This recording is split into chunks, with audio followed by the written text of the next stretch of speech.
To learn more about Brazil's experience collaboratively drafting legislation with the public, we talked to Congressman Alessandro Molon, a federal deputy in the Chamber of Deputies of Brazil, about why he started Wikilegis, what's working, and how it's improving the quality of lawmaking for Brazil.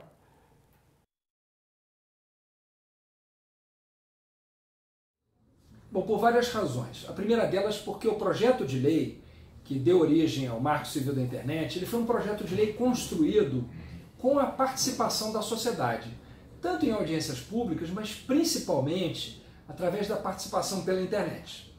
Então eu cheguei à conclusão de que se esse projeto de lei tinha sido construído de forma colaborativa através da internet, não faria sentido que a Casa do Povo, a Casa da Participação Popular, que é o Congresso Nacional, não abrisse também as suas portas e os seus ouvidos para aquilo que a população queria dizer sobre o projeto. Afinal de contas, as sugestões que chegaram foram arrumadas de um determinado jeito pelo Poder Executivo, que poderiam não corresponder ao ideal segundo a opinião da sociedade que tinha dado origem ao projeto. Então, era uma espécie de continuação da participação que deu à luz ao projeto e ao mesmo tempo, deu à luz o projeto e ao mesmo tempo que trouxe o projeto até a casa. Então eu achava fundamental que esse processo de participação continuasse. Em segundo lugar, porque eu tinha certeza de que era possível e necessário melhorar o projeto. E, portanto, não tinha forma mais inteligente de fazê-lo do que ouvindo as pessoas. Quanto mais gente pudesse participar, melhor ficaria o projeto. Quanto mais mãos ajudando a escrever o projeto, mais perfeito ele ficaria. E, por fim, um outro aspecto muito importante também, eu sabia que nós enfrentaríamos aqui na casa um pesado lobby das empresas de telecomunicação. Eu sabia que haveria uma pressão dessas empresas sobre o Congresso para impedir que o projeto fosse aprovado. E eu cheguei à conclusão de que quanto mais as pessoas participassem, mais elas se sentiriam donas do projeto de lei, autoras do projeto de lei, e, portanto, elas ajudariam a pressionar o Congresso para contrabalançar o peso desse lobby e empurrar o projeto para frente. E foi exatamente isso que aconteceu. Por isso, o sucesso que foi o Marco Civil da Internet.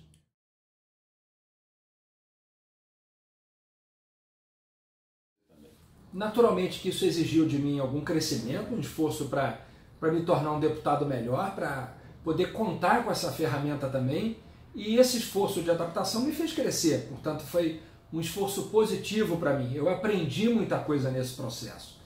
A dificuldade que eu senti foi ao final do processo. Essa foi maior, foi uma dificuldade política.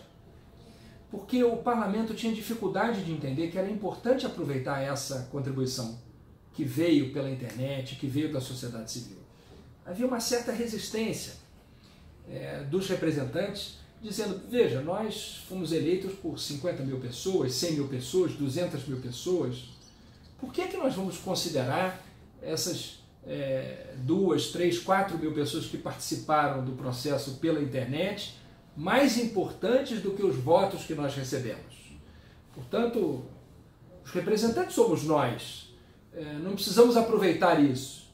Do outro lado, eu encontrei também na sociedade civil um certo desafio. Ela também entendia que aquilo que ela tinha sugerido tinha que ser acolhido pelos representantes. Portanto, eles tinham a obrigação de aceitar aquilo que tinha sido proposto. E foi necessário que as duas partes, os dois lados, fizessem um esforço de compreensão para entender que o outro lado também tinha algo a dizer. Eu procurei convencer os meus colegas e consegui aceitar a participação da sociedade, percebendo que isso podia enriquecer o nosso trabalho. Isso não enfraquecia o nosso trabalho, isso fortalecia o nosso trabalho.